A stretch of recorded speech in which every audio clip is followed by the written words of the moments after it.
Sziasztok! Én Renátó vagyok, ebben a videóban pedig a Vivo V50-et ismerhetitek meg jobban. Az elődöt imádtam, ott elmondtam, hogy 200 000 forintért az a legjobb kamerás mobil.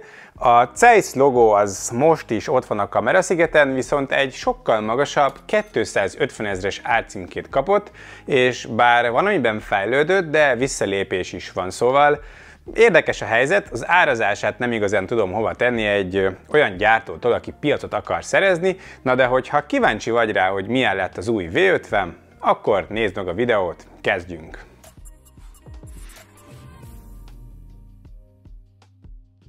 A kicsomagolással kezdem. A doboz kibontása után felül a SIM-tűt találjuk egy kartonba ágyazva, és ebben a kartonban pedig van egy USB A-C töltőkábel, némi papírmunka, valamint a gyártó mellékel egy áttetsző szilikontokot is. Ezek alatt van a telefon egy kis tasakban. Nálam a lila színű jár, de van belőle fekete is a hazai piacon. Nézzük meg közelebbről a V50-et. Az összhatás az most is nagyon prémiumnak érződik, kézben tartva van súlya, a hátlap tapintása pedig nagyon kellemes, ezért elég komoly telefonnak érződik. Az üveg az most is le van kerekítve oldalt, de szerencsére már nem annyira, mint a V40-nél volt, ez inkább ilyen 2,5D-s, és az üveg alatt már sík panelt kapunk. A hátlap az matt üveg, és ott a Zeiss felirat a kameraszigeten, ami jóféle optikákat sejtett. Az összeszerelés kiváló, az anyagát tekintve a keret műanyag, a hátlap az üveg, a kijelzőt védő üveg pedig egy Diamond Shield Glass, ami elvileg 50%-kal jobban bírja az ütődéseket, mint az elődé. Az üvegen még van gyárilag egy védőfólia is. A vízállóság most már IP68 mellett IP69 is, feljebb lépett az elődhöz képest, nem csak vízbe meríteni lehet, ez már a forró vízsugarakat is bírja. Külsőre tehát a kijelző üvege és a vízállóság az, ami fejlődött. Nézzük a kijelzőt, ahol pedig érdekes módon specifikációkban visszalépés tapasztalható. Méretét tekintve 6,77 incses a képátló, viszont a felbontás csökkent. Míg tavaly 1260p-s felbontást kaptunk 453 pixel per inch pixelsűrűséggel, idén 1080p-re lépett vissza, ami így 387 pixel per incses képpont sűrűséget jelent. A képfrissítési ráta 60, 90 és 120 Hz között váltakozik adaptívan, van HDR10 Plus is, illetve 4500 nites a csúcsfényerő és 1300 nites a teljes kijelzős max fényereje, valamint 1 milliárd színárnyalat megjelenítésére képes a panel. Nem mintha rossz lenne, sőt, elég jó a képe, minden nagyon szépen jelenik meg rajta, és tényleg ember legyen a talpán, aki szemmel különbséget tud tenni 1260p és 1080p között ekkora méretben, csak mégiscsak érdekes a visszalépés a specifikációkban, miközben ugye jelentősen drágult, míg mások akár 140-150 000 forintért is 1,2K-s paneleket raknak a telefonba. Nincs Always On Display sem, csak néhány másodperccel kapcsolható be. Összességében ez egy nagyon jó kijelző, de mások és az előd is komolyabbat kínál ugyanezen az áron. A kijelző alá építették az optikai UV-nyomatolvasót, ez gyorsan és pontosan működik. Hangzás terén sztereó hangszórókat kapunk, ez nagyon hangosan tud szólni, viszont hangzásvilágra eléggé átlagos, van ennyiért jobb is, de amúgy nem rossz, viszont basszus az szinte semmi nincsen. Hardwareből középkategóriát kapunk, de egy kissé ezer ész is csalódás nekem, ugyanis Snapdragon 7 Gen 3 van benne, pont mint a tavalyi V40-ben és a két generációval ezelőtti V30-ban is. A mai tech világban elég fura egy mobilt 3 generáción keresztül ugyanazon a hardwaren tartani. A RAM viszont 8-ról 12 gigára nőtt, a tárhely pedig 512 gigás, ami azért bőségesen elegendő. A Snapdragon 7 Gen 3 továbbra is egy elég jó modern középkategóriás chip, és a rendszert simán, könnyedén futtatja, viszont benchmarkokon ebben az árszegmensben már azért a benchmark eredmények alsóbb felébe tartozik, van több ennél erősebb és olcsóbb telefon is a piacon.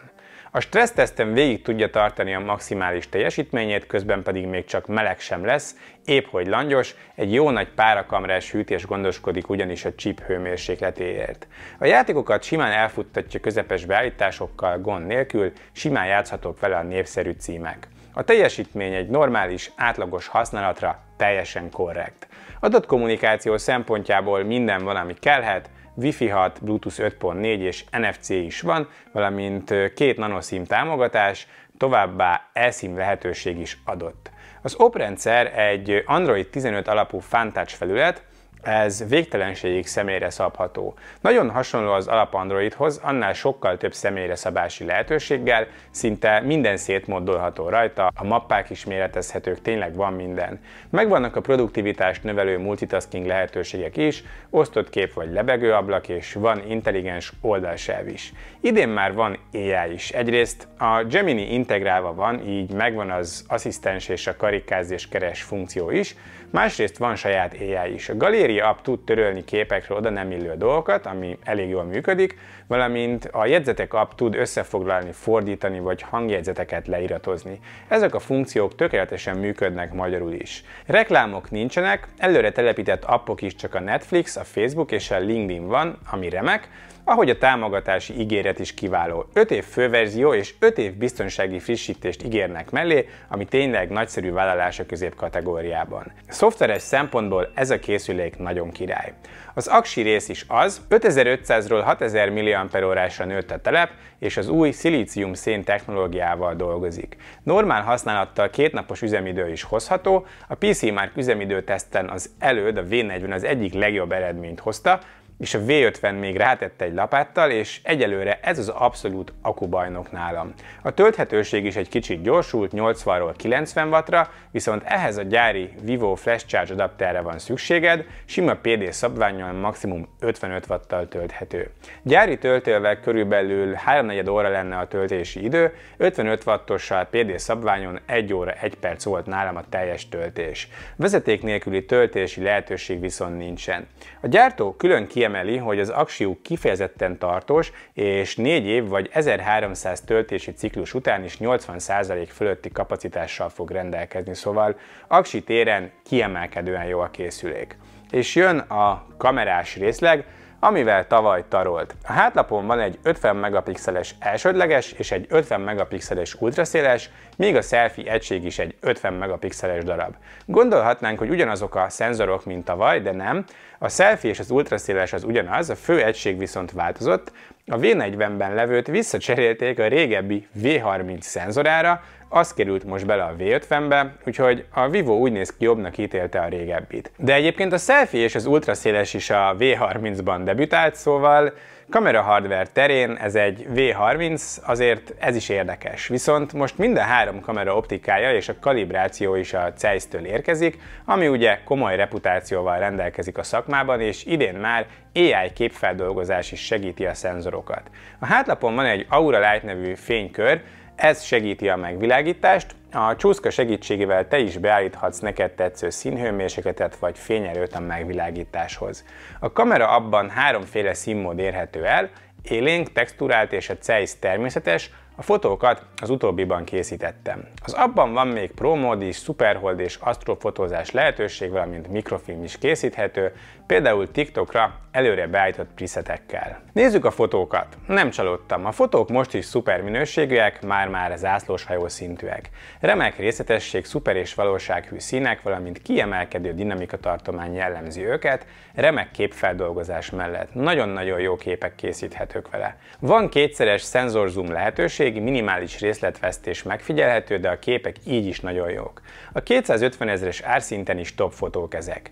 Az ultraszéles is nagyon jónak számít idén is, nagy a látószöge, a színkezelése tökéletesen megegyezik az elsődlegessel, és a dinamika is kiváló. A részletesség is kiváló, egyedül a fotók sarkainál figyelhető meg némi ultraszéles egységekre jellemző elmosódás. Van autofókusza is, így makrozni is tud, kiváló minőségben.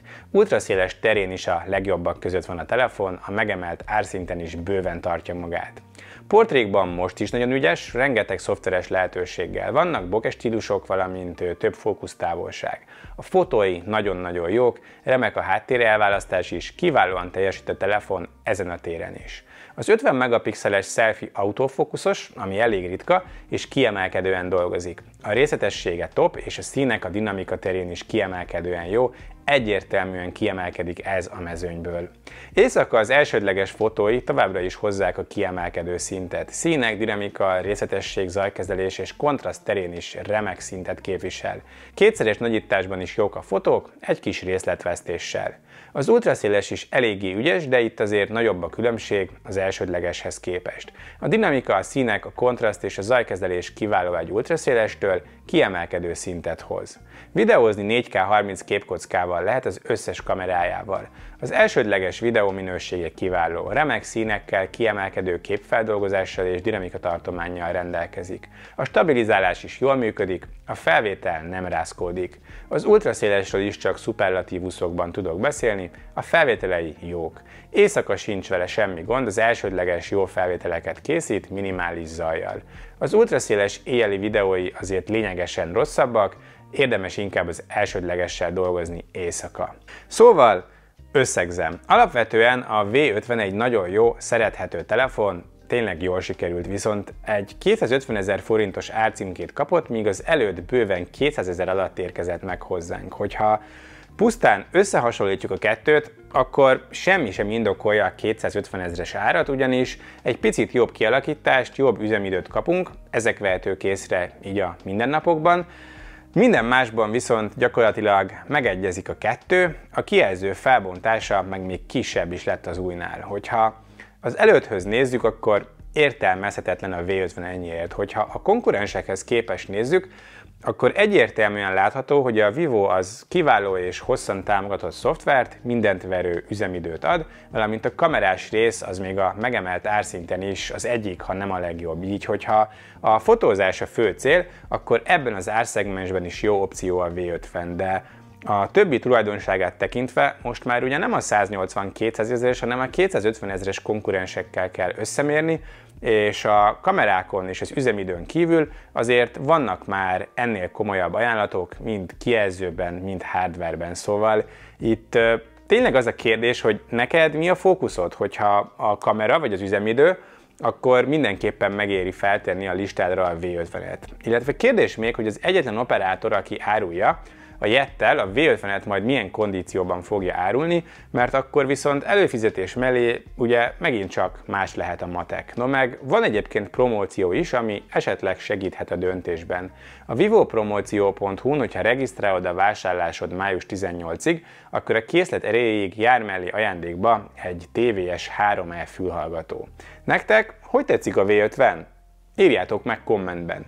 A megtekintést köszönöm szépen, hogyha tetszett a videóm, akkor kérlek lájkoljátok, és iratkozzatok fel a csatornámra, hogyha kíváncsiak vagytok még hasonló tech tartalmakra. Köszönöm szépen még egyszer is, sziasztok, viszlát a következő videóban!